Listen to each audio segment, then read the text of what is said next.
This videotape is of John Grinder teaching the final 4 days of a 24-day NLP practitioner certification training in Boulder, Colorado, June 1985.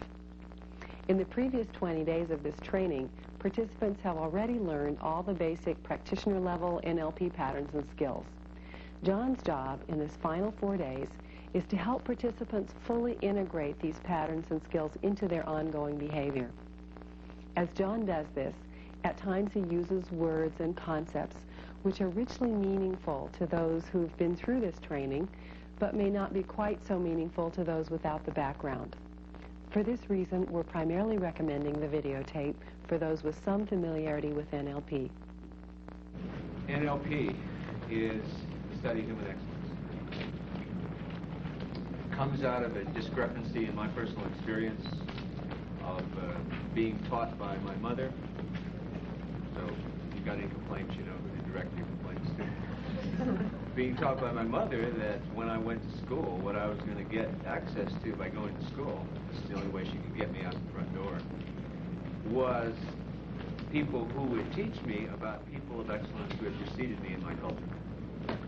That is, the educational system was the institution that was to serve as the transfer agent between people of excellence, people who were doing extraordinary things or had done extraordinary things in my culture, language, and people like myself who were children growing up who wanted to have access to these, the adventures of people who had gone before me, people who were extraordinary in some way.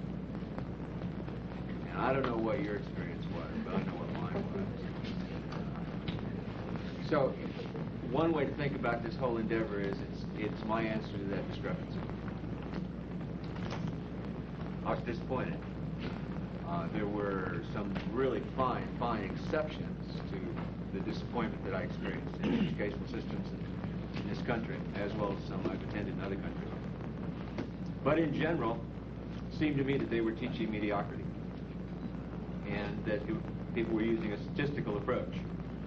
So rather than take someone of excellence who was extraordinary in some way and study the patterns, the adventures of this person, they took somebody who was extraordinarily extroverted and operated in the world. They took somebody who was extraordinarily introverted, operated mentally with precision and excellence with their internal representations, and they did a statistical analysis and came up with the middle. The middle, of course, is exactly what I'm not interested in. And I hope you're not either. The whole purpose of this technology is to arm you, not to make you better therapists, not to make you better business people, not to make you better human beings in any sense. That's not my goal. Has never been my goal. I don't really care much about that. What I am interested in is promoting human excellence. And the purpose of technology is to prepare you to go out and create your own models of excellence. If that doesn't happen, the program has failed, as far as I'm concerned. You may be happy. You may find yourself with better bottom lines in terms of your business. You may find yourself a lot more creative, a lot more powerful, able to do things with a single bound in your professional life, improve your relationships in your family, etc. That's all lovely, and I compliment you. I applaud. That's important. That's the fabric of your life. But that's your life. I have a different mission. As far as I'm concerned, my mission is to prepare you as best I can to take the technology, especially after you've had some months of integration where you're running these patterns and noticing responses and making adjustments and doing things backwards and inside out to find out what the limits of what you've been taught are. At some point you'll go, I've done this before. I don't want to do it again. I want to do something else. And as you begin to look around the world to figure out what else that might be, it would be an interesting challenge to you, that you might consider what I'm offering here as a way of guidance this morning. I hope you are seized and obsessed at some point in your future with human excellence. It comes in lots of forms. It has different colors and shapes, sounds attached to it. Even smells different. But there is no scarcity of the issue of human excellence. In your daily lives, you have contact with people who may not be the well-rounded, lovely person you would like them to be, but there are parts of them that are absolutely superb. The way they handle this situation, the way they deal with that one, how they think up a response here, how they execute it. Lots of possibilities in your everyday life if you sensitize yourself to it. The real disaster as far as the educational systems in our country go, and again, there are lovely exceptions, you should be so lucky, is the idea that they set up self-fulfilling prophecies, set up perceptual biases to teach you to scan for the mid-range in any human activity. And I'd like you to drop that. That's nonsense. You're certainly not going to be, my particular objectives are not going to be met. And I'm going to make you partially responsible for meeting my objectives here. You can accept that challenge or not, obviously. So my proposal is that whatever you do with this material over the next few months, there's going to come a point down the line where you've demonstrated to your own satisfaction that you've been successful in applying this material to yourself as well as other people. I should comment on that. If you can't access, anchor, and maintain your own state when operating in a personal or professional context, you have absolutely no right to be messing with anybody else's states. In its applied form, NLP is, in a sense, the syntax of states. That is to say, what state will you decide to occupy in this relationship? What set of states? How are you going to shift state? What security are you going to use to shift state? What class of states will the states that you're occupying and presenting to the world do in terms of accessing and maintaining states in other people? This is all relational. There is no single resource state that will serve you well in the class of context you have to occupy in a daily run through your life. If you don't know that you're multiple personality, figure that out real quick. And the only difference between you as multiple personality people who are locked up is that you have metasystems or are developing them. And by metasystem, all I'm referring to is the fact that a multiple personality in a pathological sense, I think it's an evolutionary stage, by the way. I think the species is going through some remarkable changes. It has been for centuries, but it's really crystallizing in the century we happen to be in. R.D. Laing's famous for claiming schizophrenia is a natural response to a fragmented technological society. And if you've had any good fortune to be able to live with a tribal society, as I've had the good fortune several times, you'll know what R.D. Laing's talking about. There are mechanisms, there are relationships, extended family groups, hunting groups, tribal groups, where everything that you need in your development as a human being within the metaphor of that culture is available to you. So when Bill was a little kid, it was not his father or mother that disciplined him in the tribe. It was his uncle, maternal uncle. And that's a function that's been in that tribe for centuries and centuries. Who were his teachers? Well, they were not consolidated in an institution somewhere where they taught mediocrity. They were the people in the tribe who were available at that moment in his development who could offer him the skills and behaviors that he needed as a model.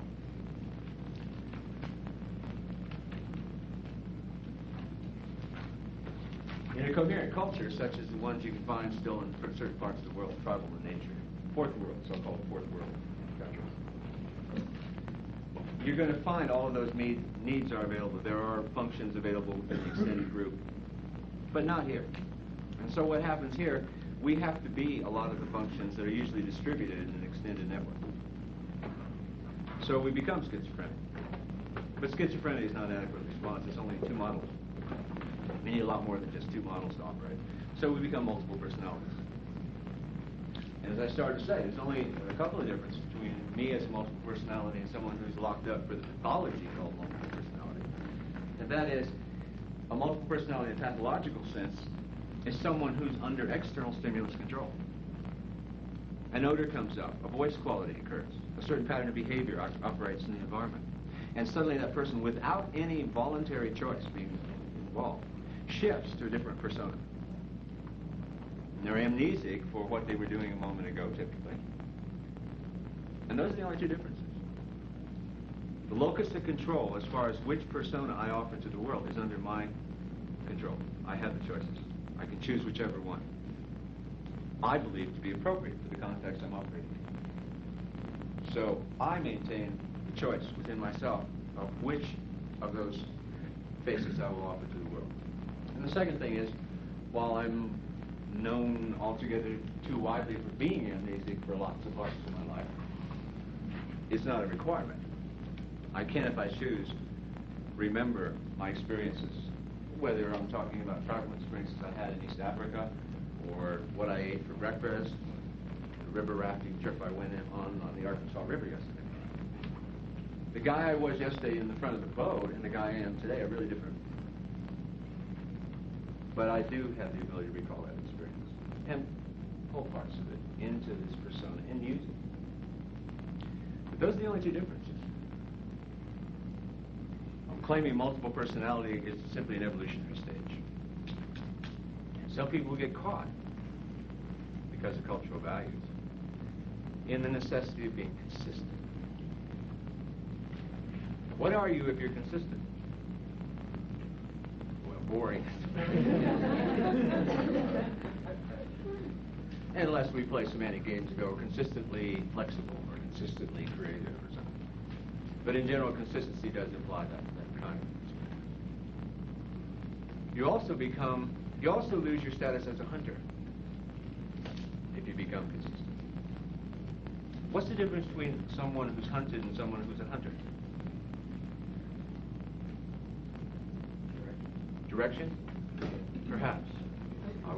Outcome? Perhaps. I think those are both legitimate responses. I'm searching for some other characteristic that distinguishes a hunter from a hunted one. Predictability.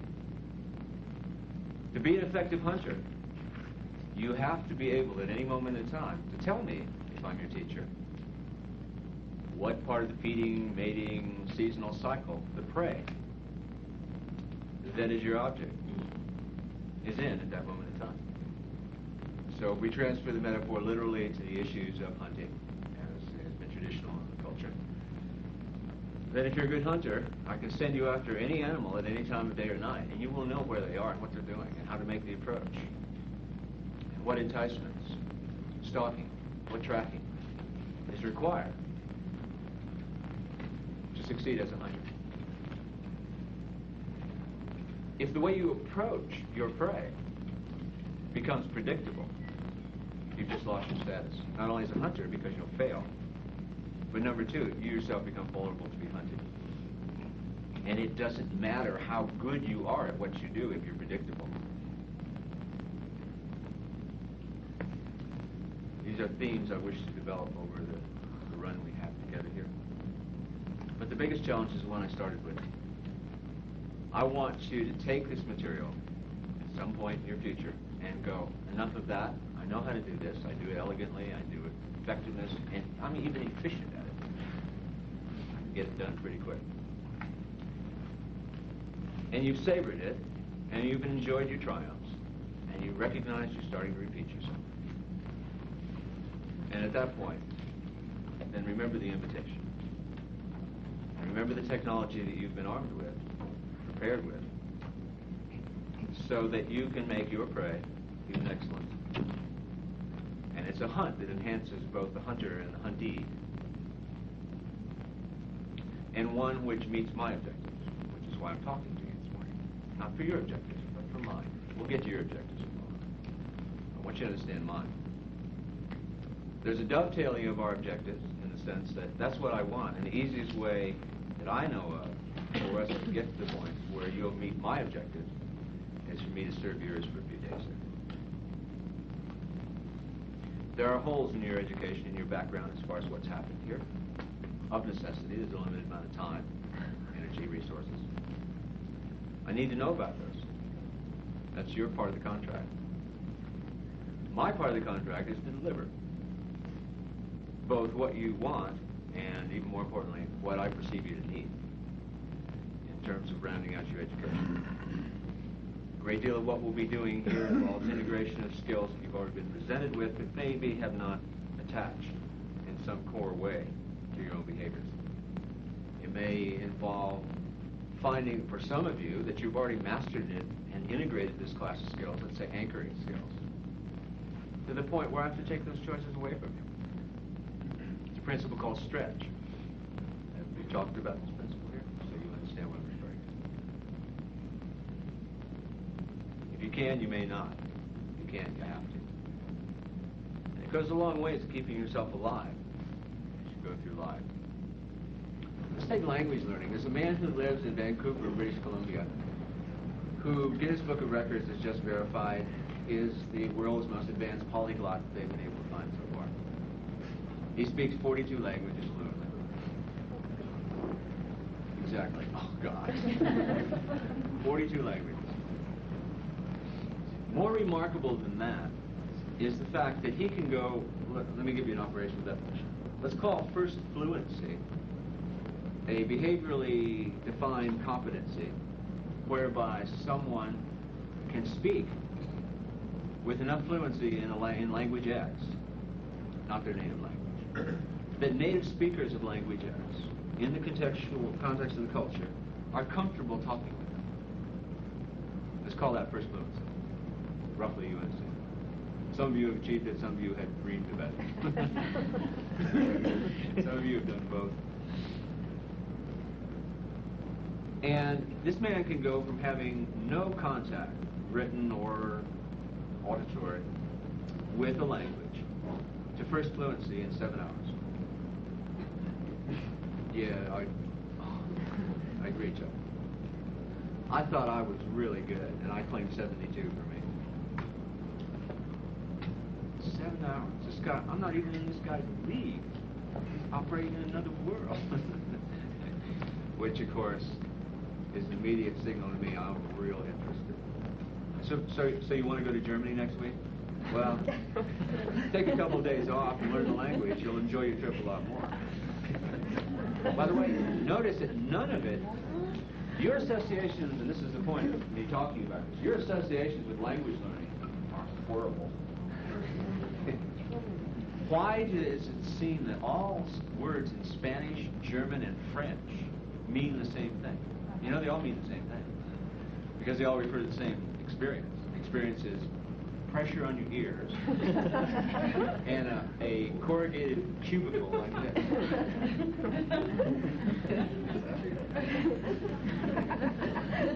I mean, the only way, only way, there's some genius involved here. It's sort of a funny kind of genius. The only way you could be exposed to as much foreign language as you are in high schools and colleges here in our country and not learn it is the way it's taught. Somebody did a great design. Wrong outcome as far as I was concerned, but great design. This language learning program, of course, would have no association with any experiences you already have in language learning because it would all be done unconsciously.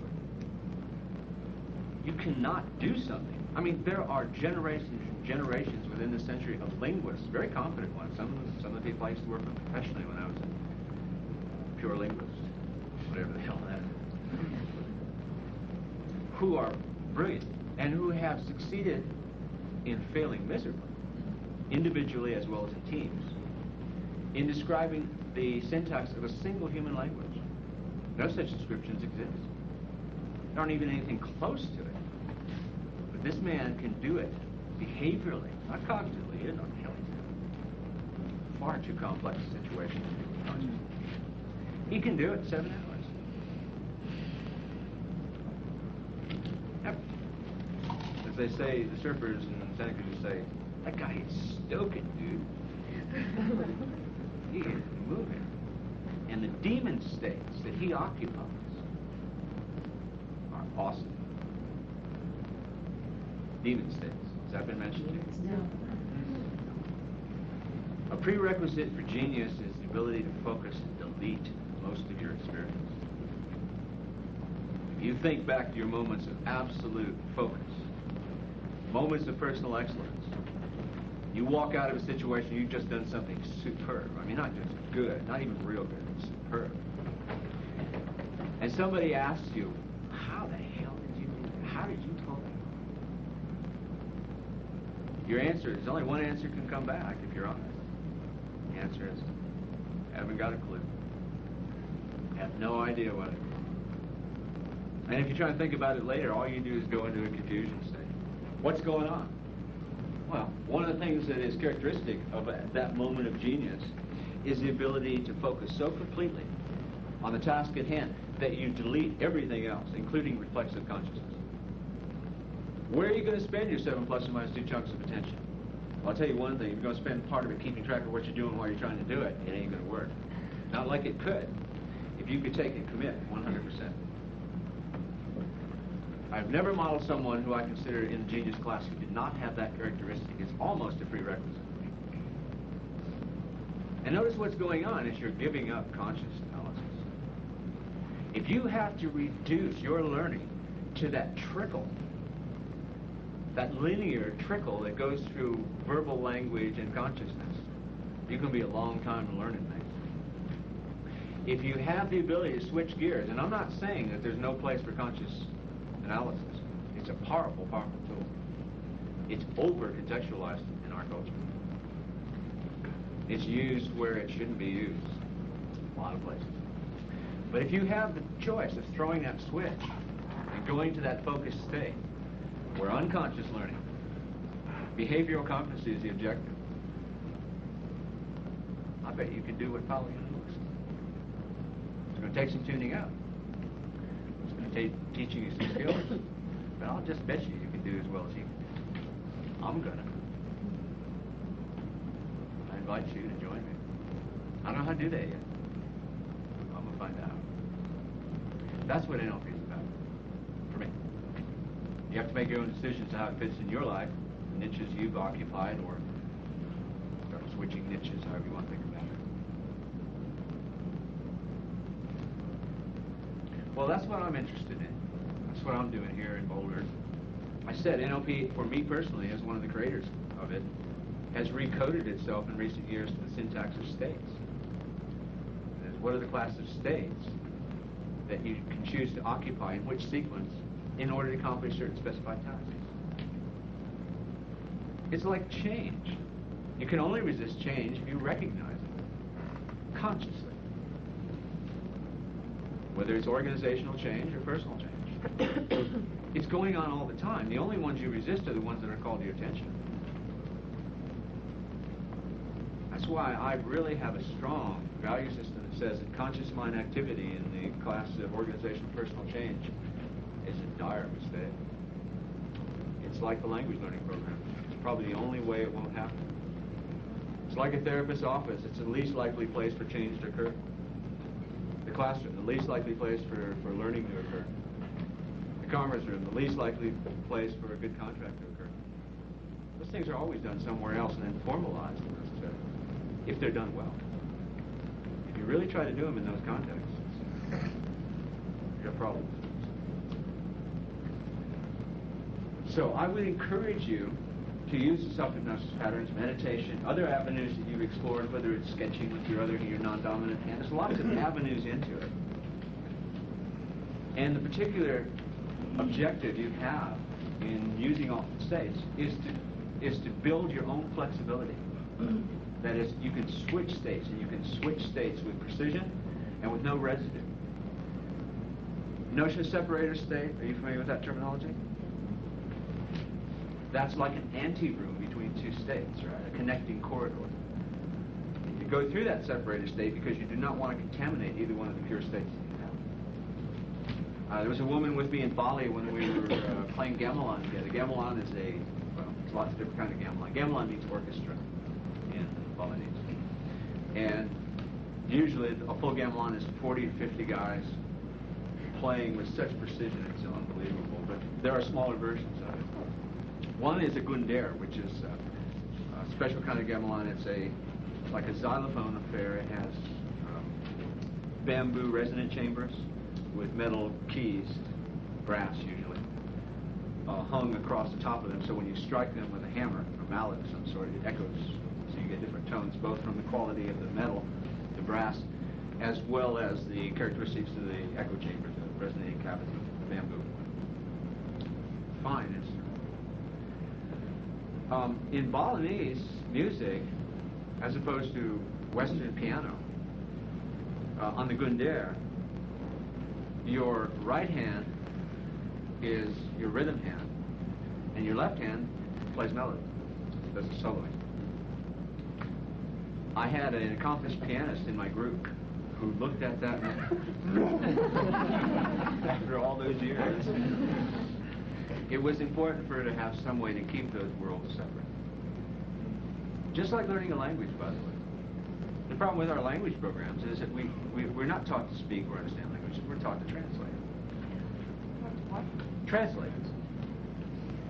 The way you know the word Hund in German means dog is because you're given a word list. And you go, Hund, dog, Hund, dog. So there's no dogs, there's no dog shit, there's no barking, there's nothing around that has an immediate value to let you know this is a Hund. If you stepped in it once and it was called that, the experience would be powerful enough you'd never forget that word. In fact, you won't. We didn't even do it here. The problem is that if you're not given experience to attach words and phrases to, you can only translate back into your native matrix, right? Which is a 100% defeat of the point of learning a language to begin with. Languages are just different ways of carving the world of experience up. There are a series of perceptual filters which cause you to attend to certain parts of your environment and ignore others. Not because they're true. The epistemology of language is junk. Like any belief system that I've run across. But it is the accumulated wisdom of the people who've gone before you. You know the story, Eskimo has words for snow. Why do they have much words for snow? And you don't actually, around here you have quite a few words for snow too. But let's go to Phoenix, Arizona. Snow is snow. And the accumulated wisdom of the people, in some sense, is encapsulated in their vocabulary, in the set of distinctions, because every word or phrase is a way of forming your expectations. That is, by naming things, we call them to habitual perceptual awareness. So when you learn another language, strictly speaking, no two languages are translatable. You can't translate from another language into your own. You can certainly operate in one and in the other, but straight translation, not real. So, if all you're offered is a cubicle and a pair of earphones, you are driven to translate. That's the most effective way to not learn. What you need is a separate reality. What you need is a state which is so disassociated from English or whatever languages you speak, that when you hear that language, your native language, spoken externally, or you trigger an internal auditory loop in yourself in English, it sounds like gibberish. If you can do that, then you can create a place for this new world to grow. Because initially it's very fragile. There's a strong tendency, especially for us Westerners, to fall back on understanding. Confusion is a state to be escaped from. I mean, that's really a travesty. Confusion is an indication you're about to learn something, if you can stay with it. I mean, if you weren't confused, you wouldn't be learning anything new.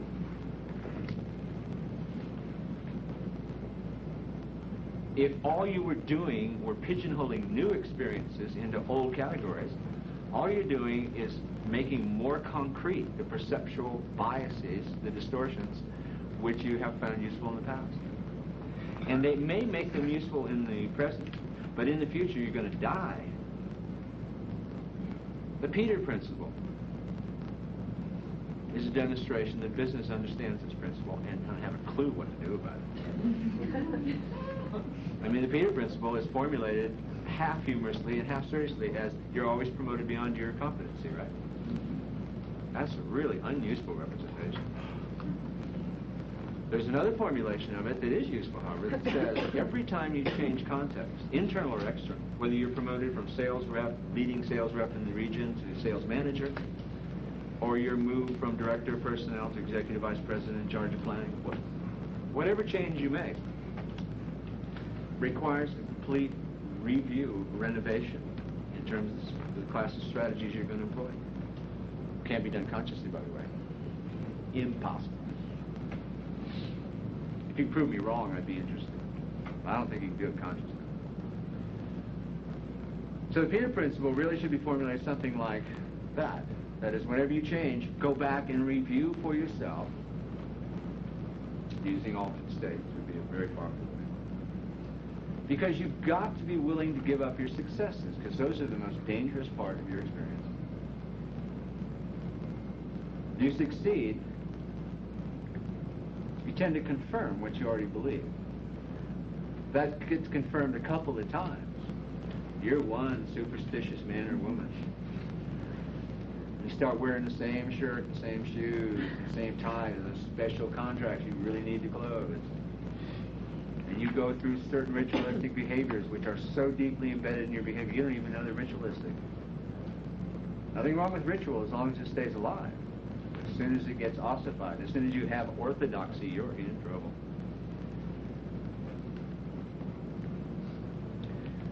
So I would urge you, in terms of altered states, to play. That is, go in. You know what an intensive definition is as opposed to an extensive definition? Is that a term that you're familiar with? You know the phenomenon. Let me just attach it to these code words. I can give you a list of all the people who in this room whose names begin with S. I'll put Skip at the top of my list here, right? I could go around and assemble that. What have I just done when I said that I could give you a list of the names of people whose names begin with S in this room? I've given you a set membership rule. Now I could actually ask Skip to do that. So come back with that list. Now how would he go around and decide who goes on the list? Well, he'd look at Sally and ask her. Gary, out. Rob, out. So he could go around and do that, and he could give me an explicit, extensive list of those people. Or I could simply refer to that same group of people the way I gave him the decision process which he used to compile the list. One is just a list of people. The other one is a decision process. It's a set membership rule. It tells him how to decide who goes on the list and who goes on some other list. In this area, you want intensive definitions. You want enough rapport with your unconscious, you can go find or get for me the blah blah of the blah blah blah. All of the times in my personal history that I have used focus states. Review those visually, auditorily, kinesthetically for me, please. With the mind of offering me, not cognitively, who needs that at this point? Behavioral examples of how those apply to my present situations, in particular in my area of personal relation, in this profession, in this contract, with this client, with my child.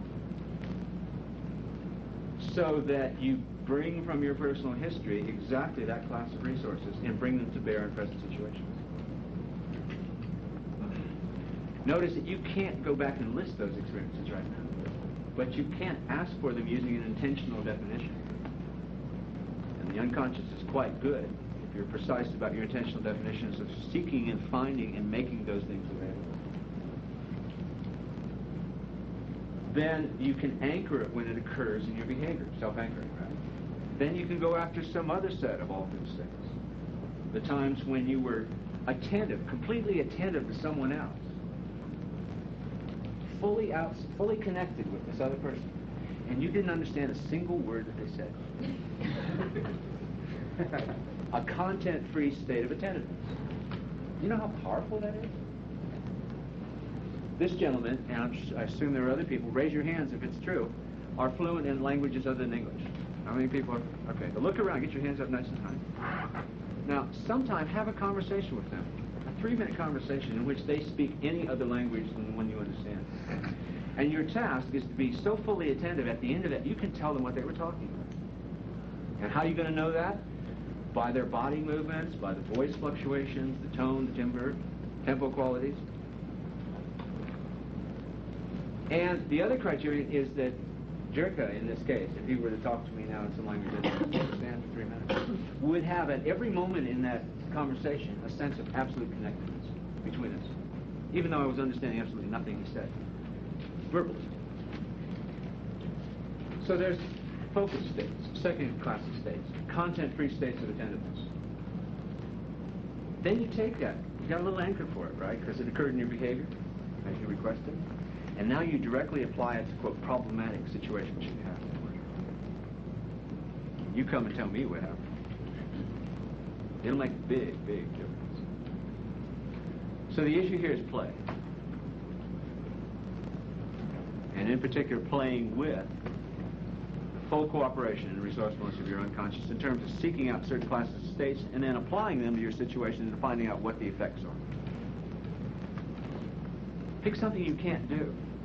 After you've assembled a half a dozen of these extraordinary states, pick something you really can't do. You can't sing. You can't draw. You can't dance. I don't know what you can't do. And then go into one of those states and surprise yourself. See, it's only the one who's sitting here listening to me that can't do those things. There are other ones there. Remember the notion of multiple personality. There are many women here. There are many men here. Do they know what their stage entry cues are? They know when to take stage center and when to withdraw and passively support. I have been, and I will continue to do so. I have been. You wake up and notice what's going on. You invite your unconscious. A demonstration about how to lead someone else into those states, yes, you'll have that. Officially, I mean, up here. It's been going on, but it's hard for you to see. What you can already register is what I'm doing up here. How many Johns have been here this morning so far? And how do you know that? Okay, I got a task for you. It's a real easy drill. 3-person group, so Carol and Georgine and I. And I'm going to be first client. You're going to be first programmer. You're going to be first meta person. I want you to access, using my resources, in me, or get me to. I mean, the best of all worlds is just give me back the instructions I'm going to give you as programmer. You go, okay, John, do it. You're there as my consultant to make sure I do it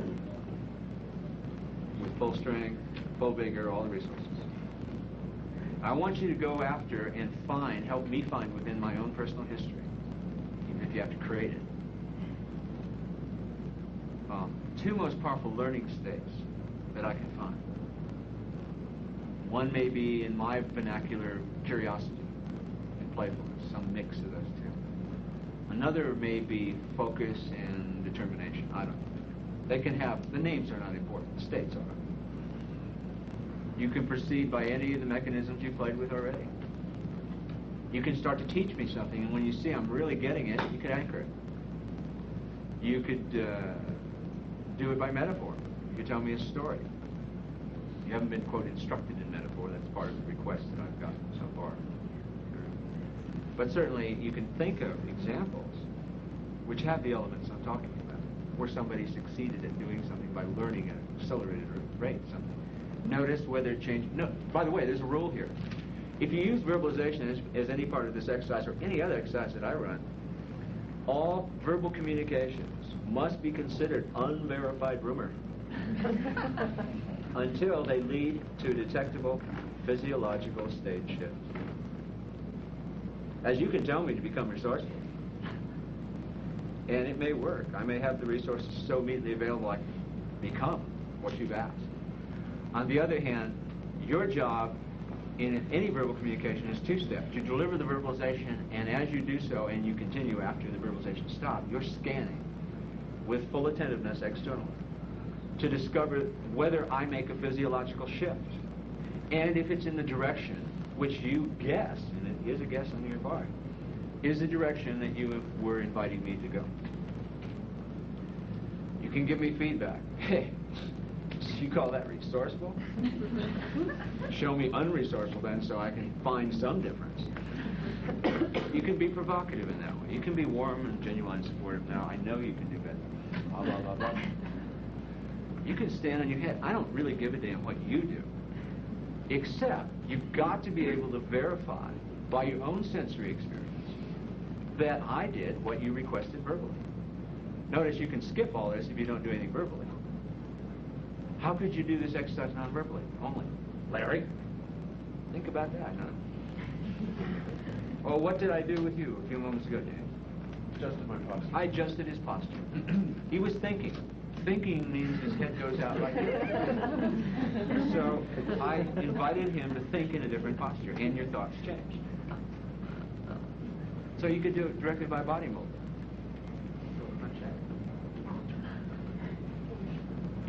You could do it by mirroring. You could mirror whatever I'm doing and slowly adjust your posture.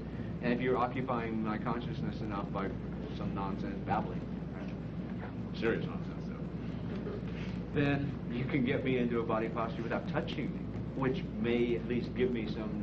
By the way, you know the number one rule here is before you even ask me to go after resources, you've got to make a determination by looking and listening as to whether I'm in a state which is resourceful enough to do what you're asking me to do. So, if I'm in a physiological state that you recognize as less than resourceful, your first job is to change that. Then you make the request. So, her task is to assist me as the client in accessing and anchoring, self-anchoring, so I can run these anchors myself anytime I want. Two states which you believe are strongly connected with excellence in learning. I've offered some names. I have no idea what they mean to you. They're nominalizations. Pick your own. And better than that, skip the damn names. Use intensive definitions. I was talking to Carol. Go find a time and a place in your life where you learned something with such rapidity and thoroughness, and you didn't even realize as you were doing it, you were doing so, that it was only subsequent to the learning experience you realized what a tremendous distance you had moved in a short period of time. That's an intensive definition, right? It doesn't list with specificity what those are. It invites your unconscious to explore and find that class of events.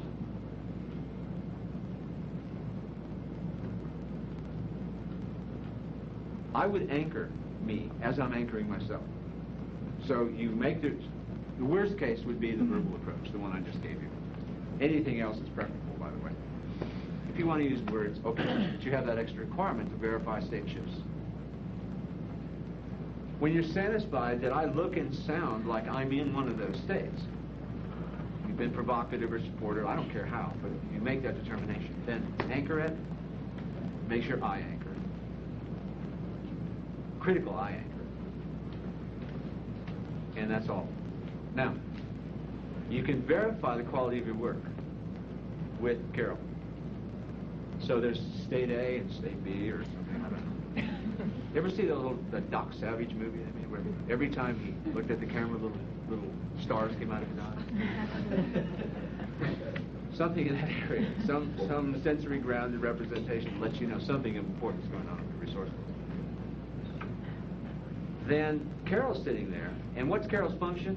Well, standard functions of metaphysician. One, you will offer a critique of Georgine's performance at the end of her cycle when she's done that, when she's satisfied she's got those two states anchored. Number one, has to be sensory. By the way, I give you a choice. It either has to be sensory specific, that is, when you reached over to touch John's left shoulder, when he was in that state, your touch was rough enough, it interrupted the state. So you anchored the interruption, you didn't anchor the state. Remember, you had to go back and do it again, softer and smoother. So that tells you something about the quality of your touch. That's important. That's sensory grounded. If she goes up steady state, how well it interrupted his pattern. Specifically, he changed his breathing, muscle tonus in his face. So you can get down to very specific representations for her. What does Georgine do with this information, by the way? So I just give you a critique as metaperson. What have you done with the information in the past? Change our mind.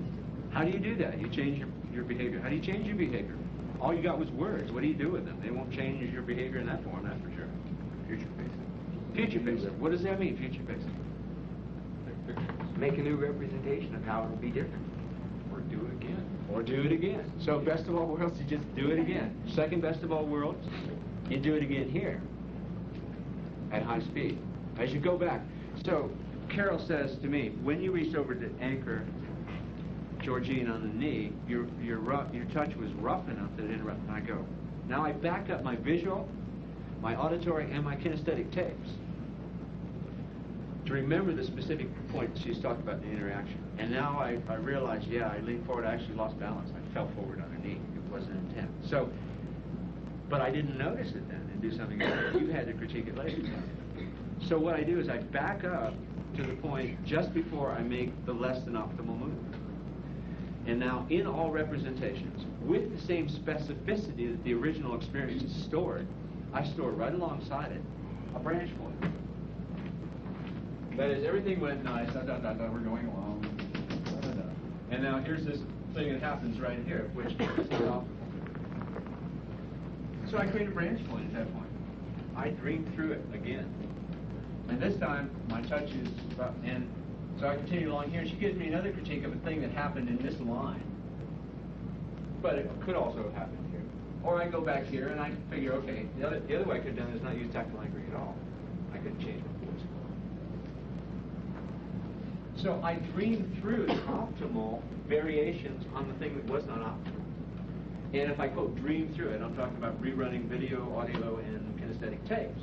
If I go through it, these alternatives, with the same specificity that I store the original experience, these will be as likely in the future as the actual experience. Notice I'm building an experiential base of my own technology.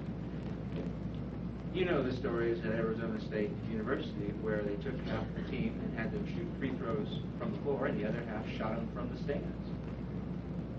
No difference statistically. With some people, a big improvement if they didn't shoot. Why? They were practicing successfully. If you shoot hallucinatorily, you never fail. But if you feel or watch somebody who's a good athlete do the hallucinatory drill, you'll see all the muscle movements at the micro muscle level that would occur if they were out there. So their body is practicing, and it's always practicing without mistakes. So this becomes an experiential foundation. You never do something the first time. Out there. Get it ready here. Then you go confirm how close to the optimal you get. So that will be a standard part, not only in terms of the function that the metaperson has, in terms of offering feedback, but what you do with it. You relive it. You back your tapes up to the point in time where those cues were available and you didn't act upon them. And now you act upon them effectively. And then dream out the sequence of ways. Another kind of feedback I want you to start doing systematically here. Suppose that this is the example, right? Now, you could tell me with specificity where that happened and how it happened, etc. Or you can tell me metaphorically. I don't want you to occupy the ground in between. That's opinion. I'm not interested in your opinion. I'm interested in your feedback and your aesthetics. The feedback is either sensory specific or it's completely metaphoric. What would be a metaphoric way of giving me feedback if I had done one of these? Let's try a one-liner. Let's not get fancy. Let's go to metaphor, one-liner. So you think inside of yourself, Carol, what example from the world of experience could I call to John's attention, which is already resident in his neurology? So he knows it's true. It's not something I'm proposing. He's had the experience. Which would make the point, metaphorically, that I'm trying to get in terms of a change in his work. So she looks at me and she says, how is it possible for one of those beautiful red-winged blackbirds that you see in the spring to land on a delicate stem of grass, right? Without breaking it. So by mentioning the incident, calling my attention to some aspect of it, you've invited my unconscious to find out where that principle, which I have in my own experience, applies to what we've just done.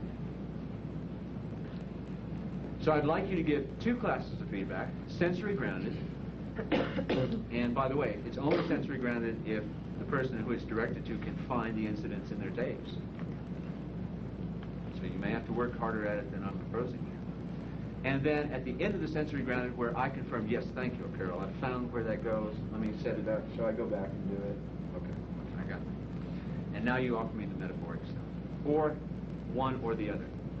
I'd like you to try both for a while just so you get used to the difference between the two. What I don't want is when you did this, you made her feel such and such. What I want is either pure metaphor or sensory ground representation. Stuff in between is dangerous. Yes? When you referred to a metaphor in that particular example of the touch, my mind first of all went to a metaphor of somebody, of the negative, say, aspect of it, of maybe telling you how somebody might have jolted you by waking you up when you're changing from one state to another. Can you say? Perfectly legitimate class of there's There's lots of ways to classify metaphor. Let me just take the difference between the two. One is positive frame, one, quote, is negative frame. Negative frames are not negative. I want you to see, you know, if I say I'm talking to a specific person about a particular point, the specific person and the particular point are not specific or particular at that point. Even though you tend to treat the language like that. It's nonsense, just straight hypnosis. It's a politician. Now, similarly, negative metaphors are not negative. They can be very powerful, positive. Okay, what I want you to do as opposed to what you did. Right. So, I offered a metaphor that said, here's a model for your behavior. Apply it. The red-winged blackbird. You offered a metaphor for what not to do.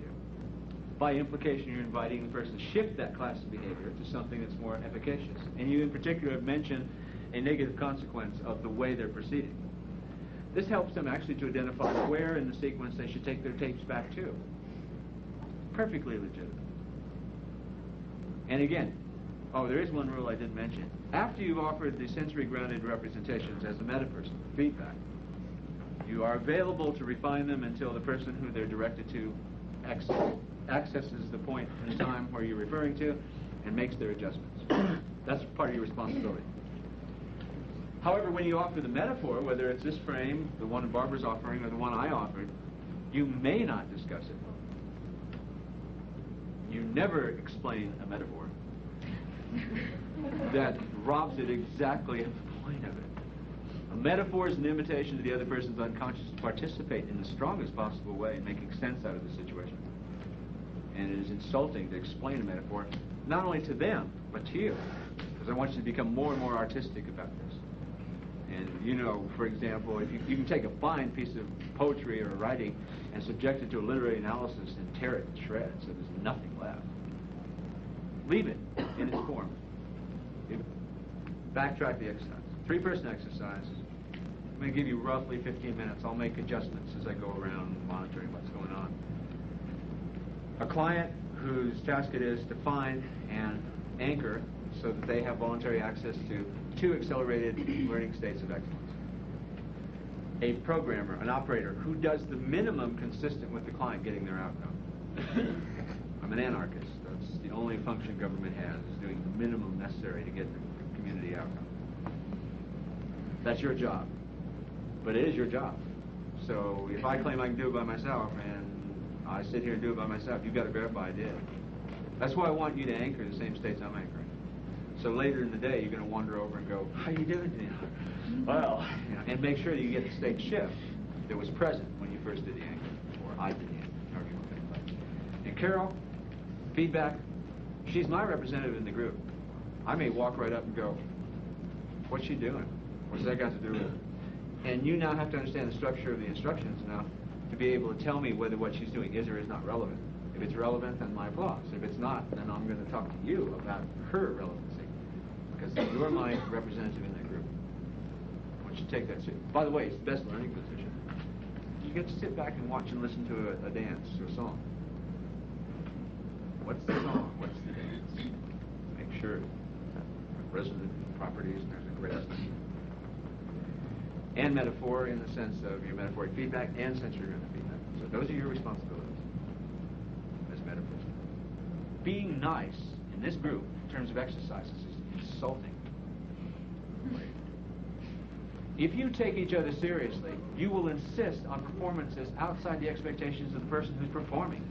You will push them, you will prod them, you'll kick them.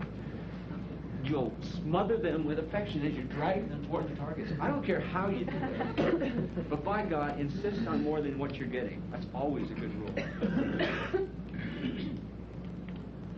Now, the evidence that I have succeeded and you have succeeded lies in the metaperson. This is the piece I didn't give you before. When I have 2 states accessed, self-anchored, and you've thrown an anchor in too for backup, then you both close your eyes.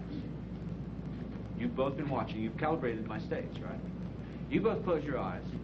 I go through some separator state to the anchor for one of the states, A or B, and you name them A or B, 1 or 2, black and white, green and yellow. I don't care. Any non-content designation.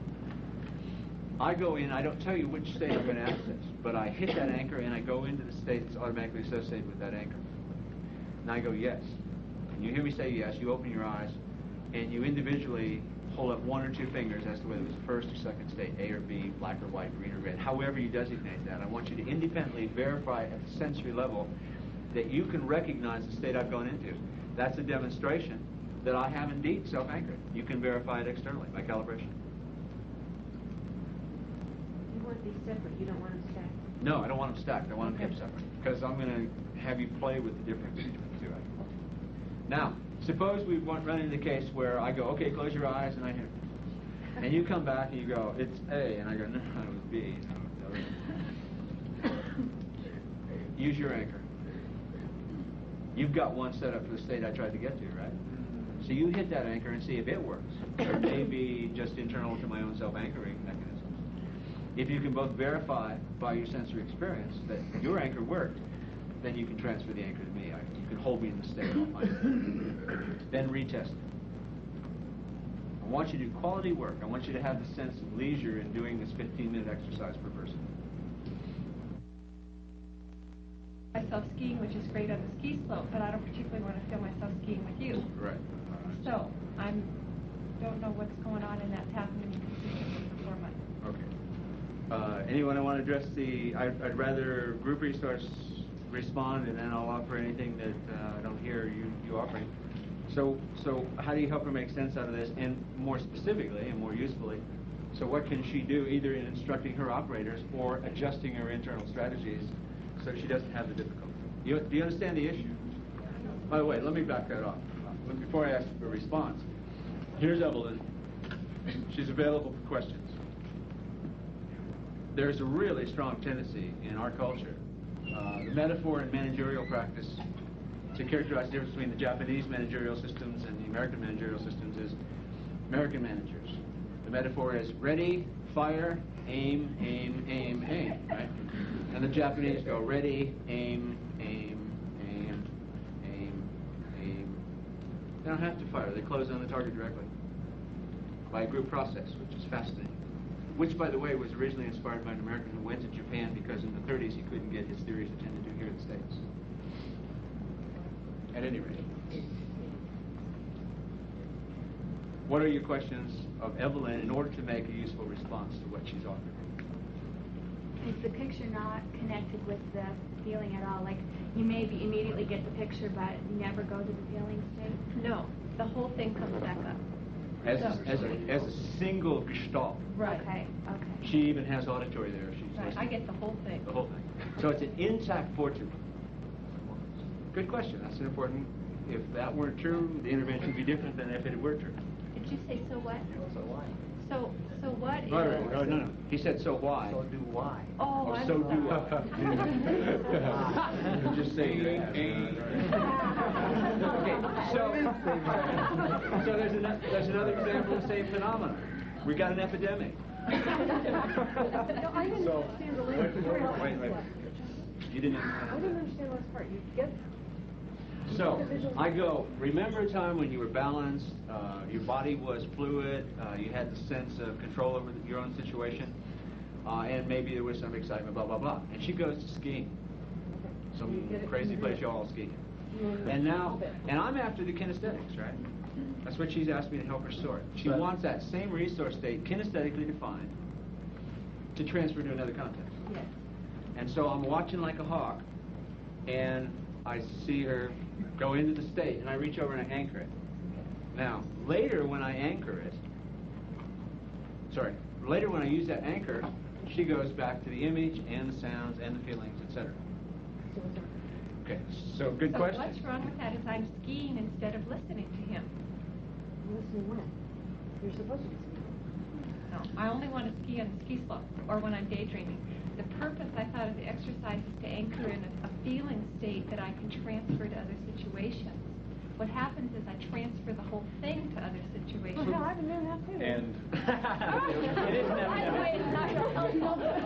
It isn't Academic so, applies sickness. so wait, are you done, Carol? You got your information? Right, exactly. I got the information. So now you join the trio. There you go. And what happens and what do you want happens? So you, Right. you So don't what's see the me difference stand between up the and target start state- jumping around. What I would like is to have the anchor transfer the feeling state and not the imagery, so that my attention is on the here and now of what's going on, with the feelings transferred into the here and now. With what deleted? I can't believe I'm Picture being of so skiing. clear. Unclear. The picture of skiing. Thank you. Evelyn? Yes. Could you try to make... Say it again some other way. Okay. Could you... Would you? I will. Okay. May. Ski with your eyes closed. Kill myself. Even my... Oh, You run into so the- I like what Hal's doing, but he just got unequivocal feedback that there has to be some adjustment made. Ski down the hill and close your eyes momentarily and see if that feels comfortable. If it does, can you maintain the comfort of that feeling? Take that with you. I don't know, my And heart leave the beats. visuals behind. There's a distinction he's not yet making. I want to. What distinction is he not yet making? She needs to know. I mean, I don't know the answer to a question that he's presupposing an answer to, and he's having problems here because that presupposition is false. Please, Emily, please demonstrate. That would be an excellent test. Let me stay with this more refined. I'm trying to refine what he says. Okay, okay. Please demonstrate to Hal reliving that experience here in this room. Okay, so this comes prior to that. That's not a bad move. But let me get you another distinction here. What image? The image disassociated or integrated perceptual position? Makes a profound difference given the task Hal's on. Do you understand those terminology? Integrated as opposed to dissociated perceptual position. Now, if she wants to see, no. Is that no? I didn't catch the last thing you said. Disassociated as opposed to an integrated perceptual position. Seeing herself over there on the slope, skiing, as opposed to seeing what the slope looks like as she actually makes the moves going down the slope. I'm associated. So she's inside of the frame. You could predict that from the response here. I mean, if she was just watching herself close her eyes over there, her response, if it was a dissociated perceptual position, would not have been a change in the kinesthetics. So notice you didn't make the distinction. You try a maneuver, which is a good maneuver if the other case is the one that's, but it fails at the presuppositional level, and now you're going to dig yourself a deep hole because she's got that. Now you Because got she's me got, anxious. right. Now the kinesthetics have changed once again. I'm like really confident. Now this is a really nice example of how making an assumption can get you into a lot of hot water. Because now you've got two states that you have, and one of them's anxious, and so she's going to want to go fast and resolve it. So you're going to have pressure from her So you tell her to take a nice deep breath, and now you ask the question that the feedback gave you. Notice, I don't have any problem with your hallucinations as long as you know when you're hallucinating. And if you don't know, you've just presupposed a distinction. God, it's confusing over there. Here you are giving perfect, as weird as your situation. Here you're going, I can't believe I'm being this unclear. And you're over here going, what is with this woman? Can she even stabilize a state? Christ, she's been in the same program I have. And you know perfectly well how far this is going to go. I think I need to go get coffee now. So it's really important that you have a decision point here. And this is a very important point as far as I'm concerned in your own behaviors of excellence. You may presuppose a distinction, as he did, only if you know you're presupposing it. And take responsibility for seeking feedback that tells you your presupposition was erroneous. See, had you known that distinction, and then had decided, I'm going to scam it, I'm going to fluff it, I'm going to finesse the distinction. You did behaviorally, but you didn't make that step. Right? I'm going to finesse the distinction. Then, as soon as you saw the change in breathing and heart rate and her gesture, you would have gone, oops, let me back up. Here we are, at the top of the run. You're looking around, enjoying the sunshine, the sound of the crunch of snow as other skiers go by, and you're ready to enjoy yourself on another run. As you look down the hill, Notice you can now confidently say, as you look down the hill, because you know she's got an integrated perceptual position. Again, I want to address her issue, but the process here is more important than the issue, as far as I can tell. And notice it is endemic. There are other people who've had this experience. A little bit. If I just ask her simply for the feeling, she described the process, and I say, okay, can you describe me what you feel if you go down the hill? Okay, and what will you get if you get that? So you'll get... I might get something, and then in response that she tried to recall feeling. If she won, I try something else, but if she will do it right away, I think that's enough. Okay, that might work. It's a verbal approach, so I'm going to ask for other approaches. I want 3 or 4 examples. That might work. It's going to be a little slow, because what will happen is, as she describes the feelings, it will reinforce that class of feelings. At some point, you may get her focused enough on the feelings that the pictures will automatically streamline out. There are other ways to do it, I think, are more efficient. That will work, I think, especially in an athletic event like the one we talked about. Yeah. I'm just interested to know, why did this upset you? You Never never mind. get the objection? No. See, I think your intent is excellent. The formulation of your question is nonsense. You don't know. I want to know why anything. Not in this workshop. You go to the university, you ask why questions. Have I misunderstood, or you say you want the feelings of when you're skiing, but you don't want to see yourself skiing? She doesn't want to get the whole movie of her. She's not seeing herself skiing. We already addressed that. She's seeing the slope through her own eyes as she skis. What she wants, and she said it clearly enough, so I'm going to recapitulate it. Listen. And notice how much time and energy has been put into target state. You don't know what she wants yet. But the way you formulate your question is going to lead you into deeper water. No, it's not a screw-up. It's an example of intent, golden, and execution. How can I ask you? All right. How do you know you're not integrating the feelings when you're finishing with it?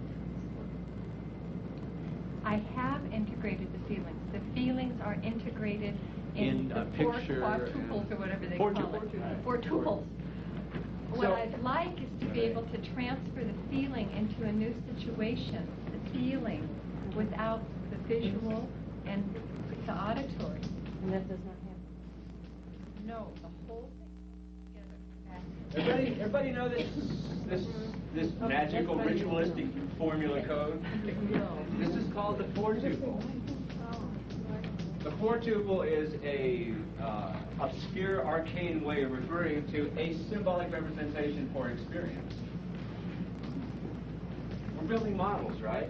What is a model? A model is always a gross oversimplification of the actual thing you're modeling. That's the point of a model. It takes something complex and reduces it to something you can handle. This model right here says experience has 4 major components in our system. It has an auditory, tonal, temporal, timbre quality, that is the sounds of life. It has the visual component of life. It has kinesthetics of life, feelings, all that stuff. And the olfactory, if you'd like, olfactory gustatory. Most people in this country don't make distinction anyway. Certainly not in most change situations. Maybe sometimes in restaurants. That's primary experience. If the superscript on all these is E for external. So at this moment in time, we could take Evelyn and come up with a description of what she has available to her in the sounds of life. Ventilation, sound of my voice, sound of people making shifts in their chairs. I don't know if you could hear you rubbing your nose, but I could. Right? We could then get her to tell us everything that's available visually, and then kinesthetically, and then olfactory gustatory. If we had such a description, which would be absolutely tedious, it's a model. It's not to be carried out. It's a way to think.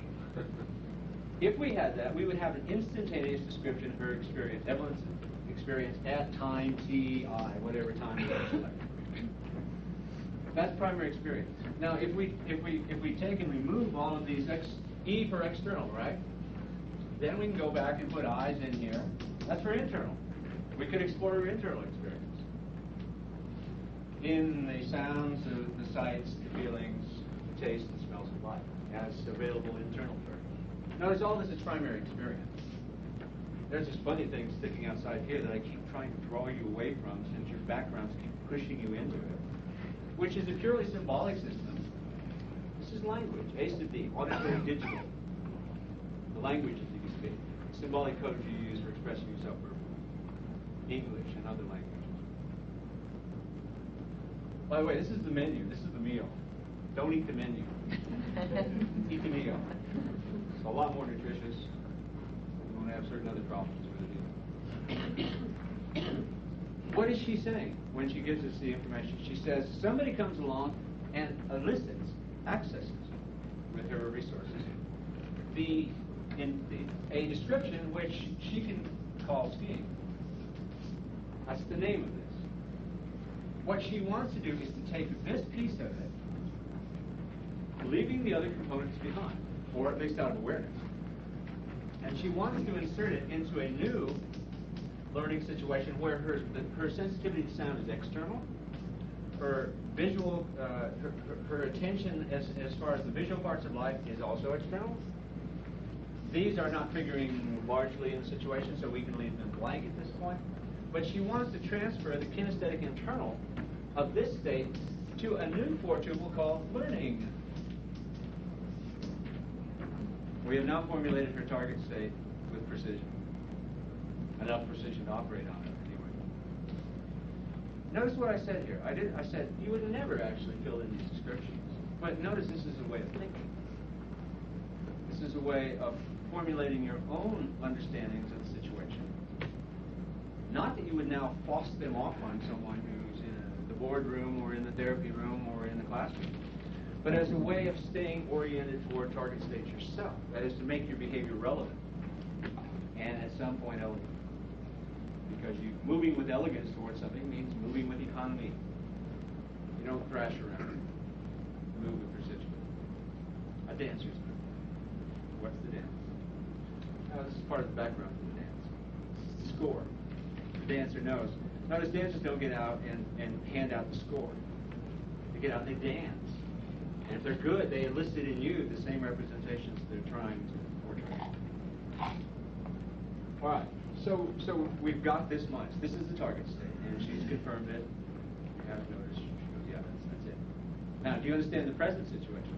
The present situation is that when she pulls this in to this new state, this and this and this come along with it, and prevent her, and it shifts these superscripts to a mixed state where she's partially skiing down the damn slope visually and auditorily, and partially she's attending to the learning situation that she's presently engaged in. A mixed state.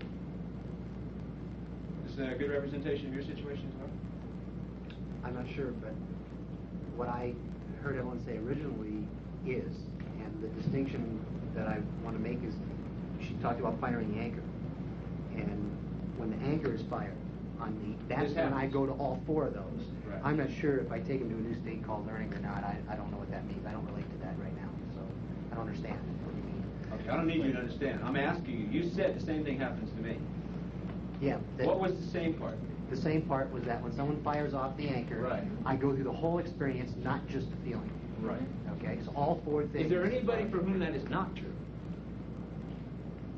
What do? You just get a component of it? Yes. Which component? Is it systematic? Which component you get? Kinesthetic. Okay. I a lot of times just the kinesthetic. Just the case. Yes. Similar. I can get, if I go back and think about it, I can pull all the other pieces out. Right, but I'm talking about the automatic response. The automatic responses to go with the feeling. Okay. So, what would now be fascinating assistant instructors is to make a comparison of the strategy that she's using and a strategy that Bill's using, for example, and the strategy, say, Pat's using, K only, typical, and find out what is the difference that makes a difference in these three people's strategy. That'd be extremely rewarding. I don't know the answer to that question. I know how to answer her question operationally, how to give her the choice she's after. But in a sense, I'm going to ruin the experiment. I'm going to go ahead and ruin it. There are other people you can use for it, because she made the request. She suffered long enough through this. Get her off the slopes. You understand how the difference is a difference that's very important in knowing how to address a face-to-face situation with another human being or a group. Noticing that there are those differences. Did you all do those sensory acuity drills as part of your first weekend? You remember those? Those are strategies, right? Those are minimum strategies. Does everybody know what I'm referring to? Sorry. Does anyone not know what I'm alluding to? Okay, this was the case where, and so he closed his eyes, I snapped my fingers, Carol snapped her fingers. I said, is there a difference you can detect? And he went, yeah. I go, okay, well, who's this? Who's this? Who's this? Until he had 6 successes, and then we deliberately tried to make our snaps closer and closer together so he couldn't make the distinction anymore. Then we asked him, how were you keeping track of that, Bill, when you were succeeding? And he went, oh, I had pictures of feelings, or a soundtrack. One of the things that you were asked to do in the next couple of rounds of that was to deliberately use a system of storage of distinction, of difference, other than the one that was naturally there. Is that true? You were asked to deliberately switch your coding system. How did you succeed at that? Did you have trouble with that? I don't remember it. It all comes together or none of it shows, right? It's a package. That's part of the difference that I'm talking about between Evelyn and Bill. How did you do that? Do you remember? So I'm working with Carol, and she can make really fine auditory distinctions. And I find out she's using a visual distinction. That is, when she hears this snap as opposed to Mary's snap, she sees an image of my hand as opposed to Mary's hand, and they look enough different in her iconics internally. That's the way she codes it. So all she does is she hears the sound and then sees a hand and goes, oh, is that John's hand or is that Mary's hand? Now, suppose I go, now, Carol, here's the invitation to increase your competency as a human being in terms of your coding, which is one of the most basic and powerful operations that you can get command over. I want you to now make a distinction kinesthetically to the sounds that you're hearing without supporting visualization. How would she do that? So I send the group off to do that. At least 20% of the group will go, I'm having trouble getting out of the pictures. What did you do? Remember? What worked for you? Overlap fast. Say it a little louder. I visualized an eraser. So she used the system to blanket. That is, she ran an eraser across the blackboard screen, however she visualizes her internal display system, and kept it blank, thereby forcing herself into some other coding system. She could have been more precise about where she went. That takes care of what not to do. Now, the issue becomes, what do you do? She could have put her body in the accessing posture you've learned is characteristic. She could have made an internal negotiation with her unconscious, saying, look, I'd like to give up this tremendously powerful and positive strategy that you've always run for me, named visualization, to explore the possibilities, to balance myself. Support me by keeping the screen blank. What else could she have done? Listen with her cheeks. That's what I described. Well, whichever cheeks are as long as you make these distinctions, as long as you have ambiguity. And by the way, they both work real well. That is, during the calibration, when she hears me say repeatedly, snapping my fingers, she could put all her weight on her right cheek, and then all her weight on her left cheek when Mary was doing it. She would then feel a difference in pressure when she heard another snap, because she's just anchored herself, she's shaped her own behavior, she's conditioned herself to make the distinction in a new system. If somebody's having a problem with a two-state calibration drill, say Carol's having problems, and now I say, Evelyn, go into state X, and she changes, and I can see her change, I put pressure on the shoulder. And then I go separator state, blah, blah, blah, go state B, and as I see the changes, I increase pressure on Carol's left shoulder. We do it a couple of times. And then I go to either state. And I, as long as her eyes are pointed in the same direction, I can go, which shoulder am I touching? She'll feel pressure on one or the other because it's now an associated experience, right? All she has to do now is remember that that distinction here actually resides. She's having an intuition, by the way. She can't tell me visually. She looks at this person. She feels pressure on one shoulder or the other. She cannot describe verbally what it is that she's seeing that makes a difference, but she can feel the difference. She now has an intuition. All of you operate on these all day long in your professional work. An intuition is, if it's an effective intuition, is a report into your awareness without a representation of the process, of the result of a complex process that goes on at the sensory level, which has cues that are minimal enough you're not aware of them, or you're moving so fast because you're running a whole group of people that you don't have the time or the luxury to figure out what it is you're seeing and hearing. You are in a sensing device, and you're making responses faster than you can keep track of things consciously. So-called up. So you can make up intuitions. They work quite well. Like this. Part of the process of NLP is to interest you in coming back to what the source of your intuitions are. That is, what are you actually sensing at the level of sensory experience that leads you to effective intuition? Because intuitions are vulnerable to mood. If you're in the wrong mood and you're operating intuitively, you'll have a bad day. If there's an explicit technology underlying your intuitions, then you can always go to the technical level and make it work anytime you need it to work. There's no mystery about it. There's magic, but there's no mystery. There's a profound difference between those two states. So, now back to the issue that we started to work with. That would be a way for her to assist in deciding where she's going to go. We're talking about how to prevent a representation from interfering. What could she do? Anybody, can you make use of the analogy with the sensory acuity drills to answer everyone's question? Wouldn't it help if she was trying to anchor a learning experience rather than... Well, let's stay with the content. So, and that may be a good slide. You may want to slide around the corner and, well, inappropriate experience. Let's go to the learning experience.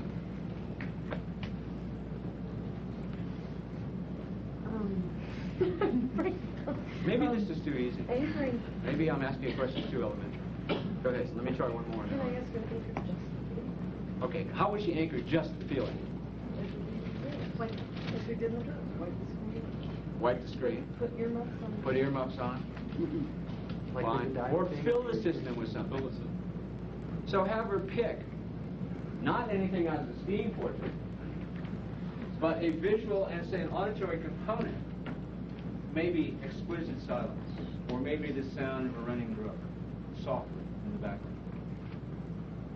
Why not pick a scene from these beautiful, beautiful mountains you all live in? And pick something that's either in the auditory system quiet enough, but there, that it's comforting, you like the sound.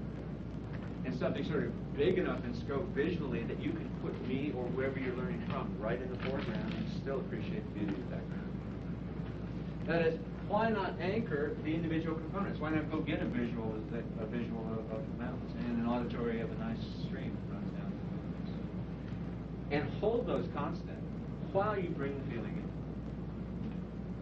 So in the auditory acuity drill, all it amounted to was you picking some representation in the system you did not want to use for coding, but you typically did, and holding that constant. So in Carol's case, she could do the eraser bit.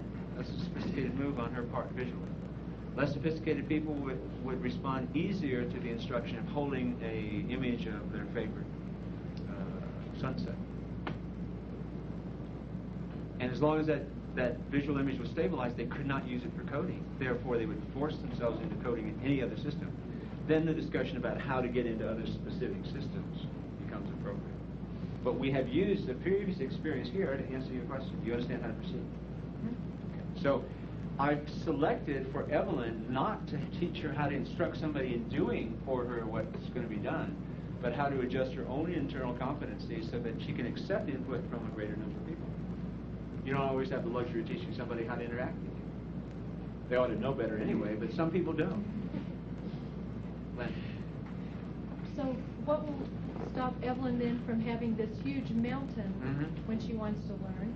And the sound of the bird except the from mountain interfering with supports. the feeling again. I mean, what will... Nothing, but the mountain supports the feeling. When she's going downhill at high speed, downhill skiing, what she has to attend to is critical. You saw if we took her visual away, what happened?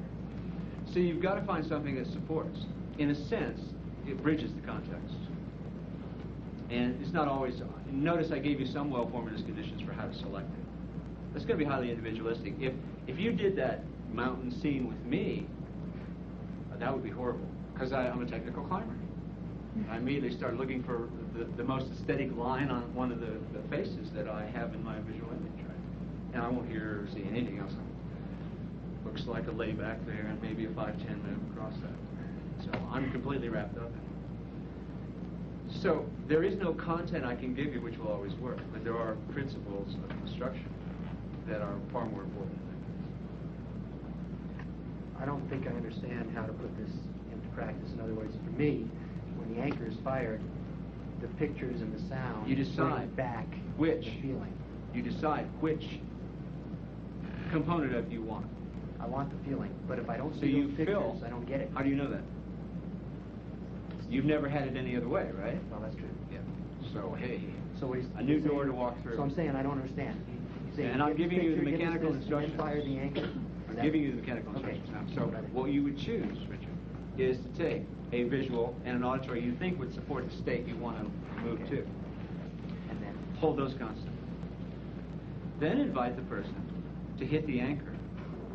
Now, if you hold this constant, and you can have to vary pressure. I mean, this is an analog process.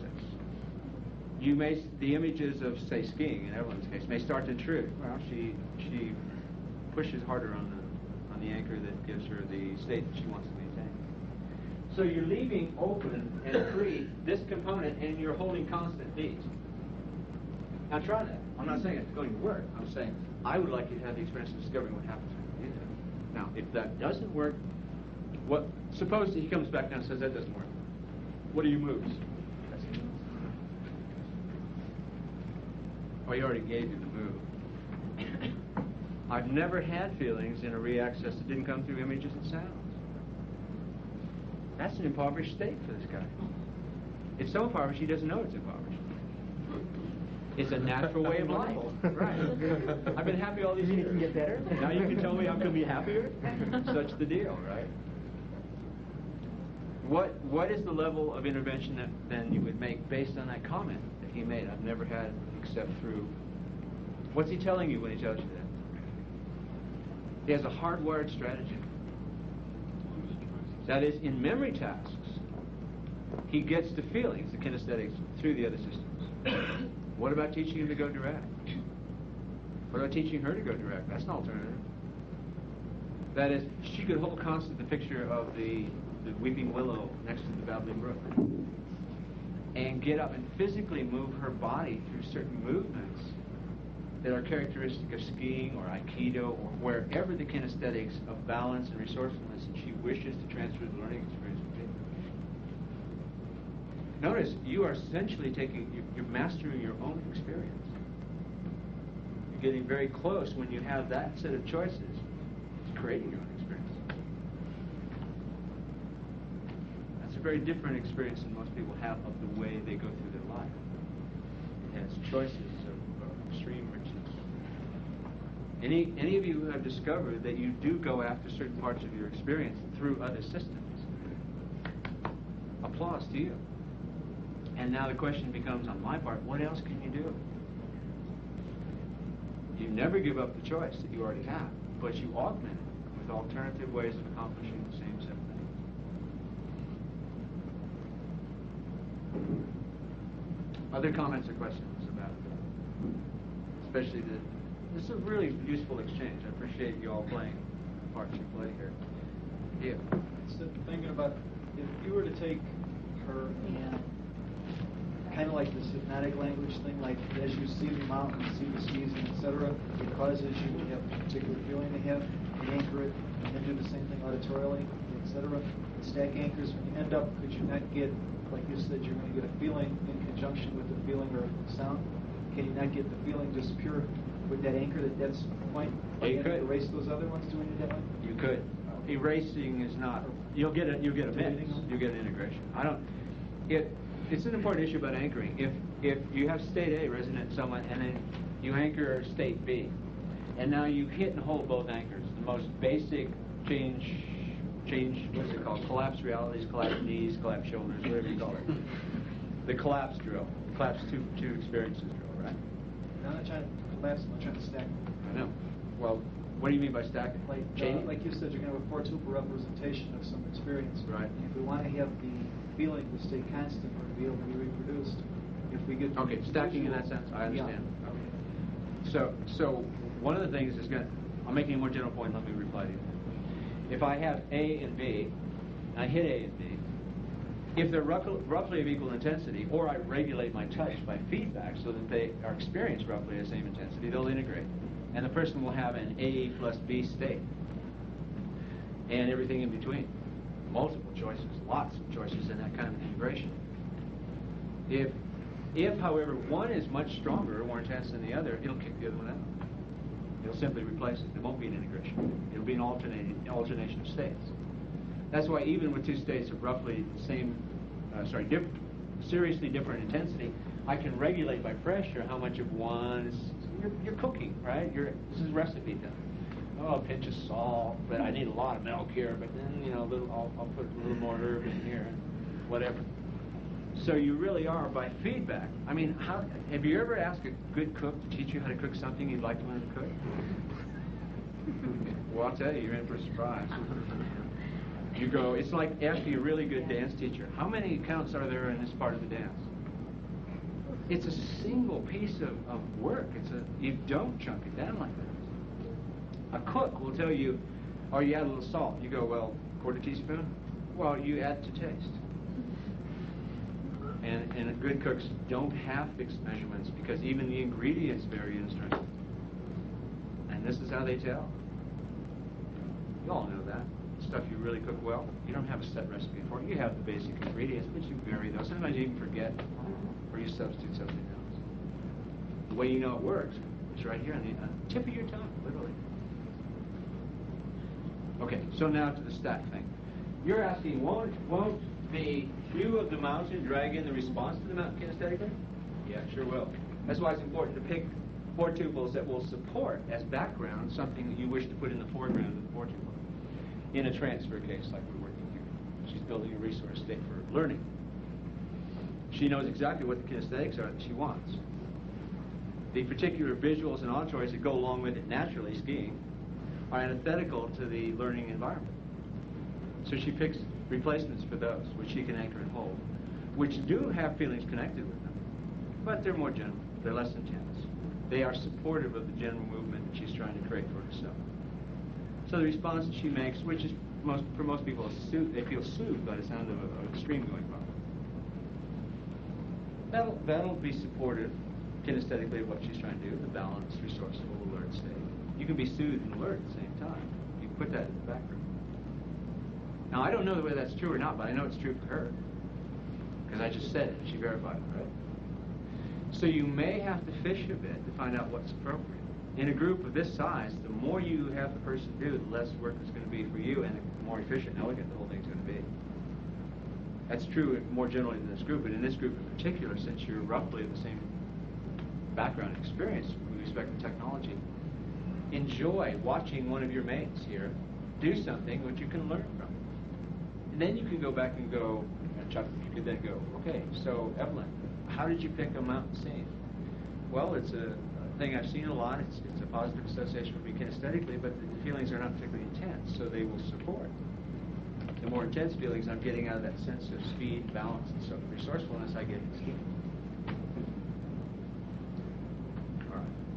Anything else in the area of the mechanics of this exercise? That little drill. I remember a guy who took the opening acuity drills, the ones I alluded to previously. By the way, these seats back here are probably the most useful seats if you want to learn about group interaction, because you can see and hear what it is I'm responding to. So there's special positions here. I hope you enjoy them. Well, hi. A guy who was an industrial consultant for a number of cotton mills in the South, a whole big chain. We took those opening drills and made them into a safety program that reduced injuries to less than 2% of what they had been in these mills. There was a situation where there was some sort of a sorting machine that had blades and so forth, some part of the processing of cotton. And the natural reflex was when it was a natural hum to the machine. When the pitch changed, it was an indicator that there was something caught in the machine. And the natural reflex was to reach in the machine and remove before the switch was thrown, which disengaged the gears, right? And that cost a lot of people lots of fingers and hands and stuff. And that simple tonal drill that you did on the opening weekend of distinguishing and then chaining, anchoring, movement or non-movement to the difference in pitch, took that safety program to less than, I think, 2 or 3, it was roughly 2 or 3% of the injuries as what it was before you instituted that program. That little drill in terms of application, and especially in terms of self-application, in terms of anchoring yourself, there's something you can't detect. You're not sure, but you know there's a difference. So when you call for one experience and then call for the other, even leaning or shifting your head back and forth, pressing on your knees, will really sort your experience. And the principle is, whether you use it for yourself or you use it with someone else, is that you always train an acuity in a system other than the one you're trying to make the acuity distinctions in.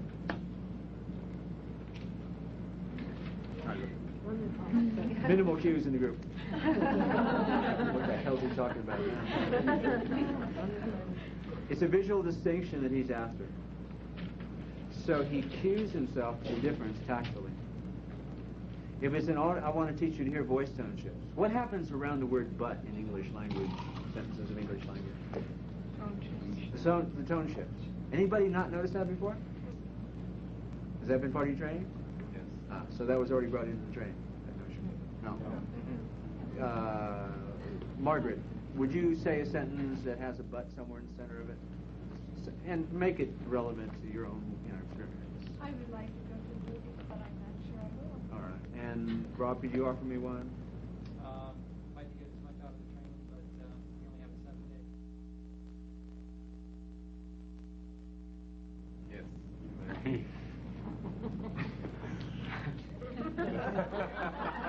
That's adequate. I appreciate that. How about you, Mary?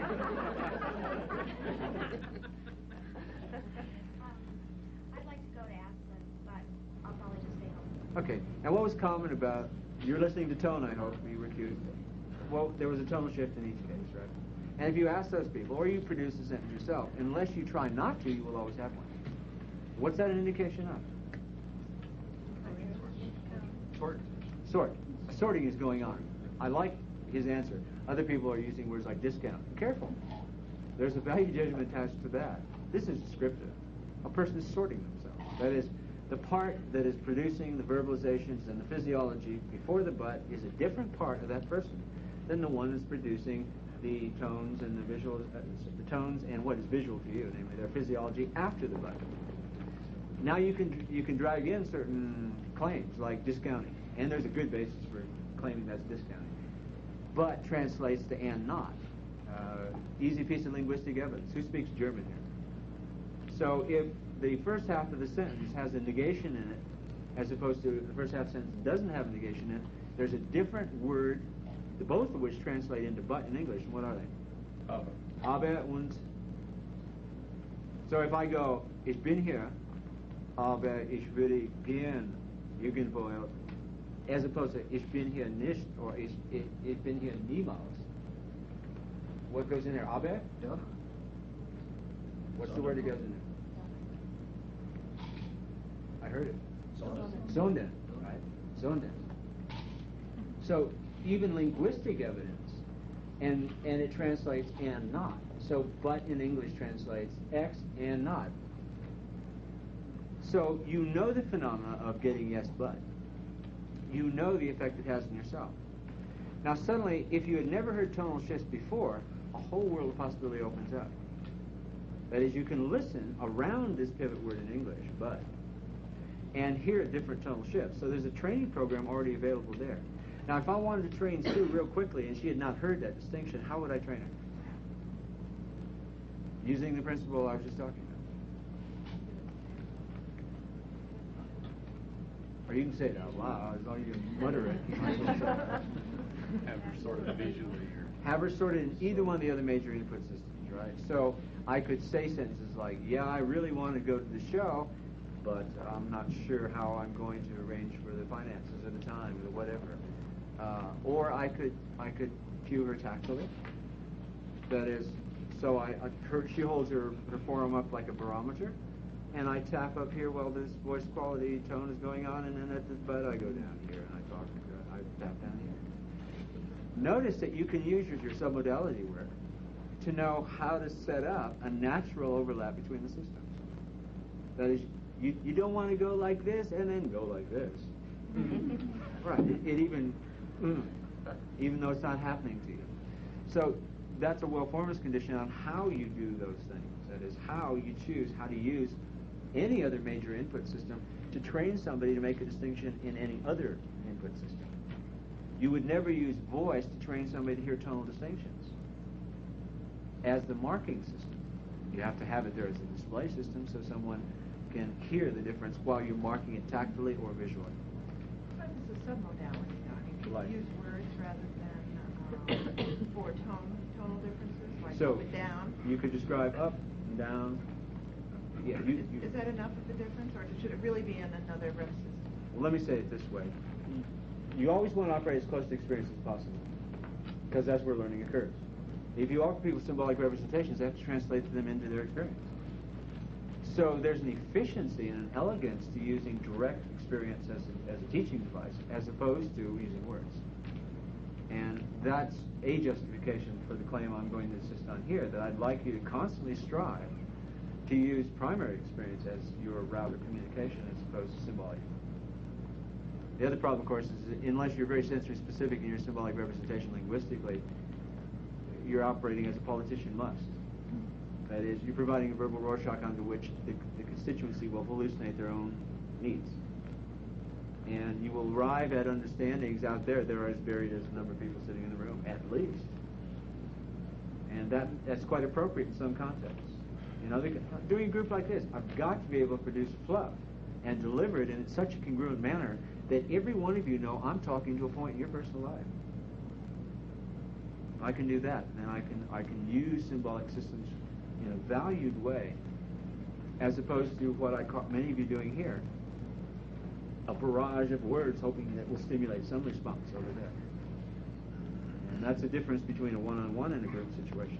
You need to produce fluff and deliver it congruently and read non-verbally the response if you're going to do multi-person interactions. On a one-on-one or two or three, you can be very, very precise and reduce the amount of verbiage because you're reading them and bringing them along with your own state serving as a guide. Other comments or questions about this drill I just did? Yeah.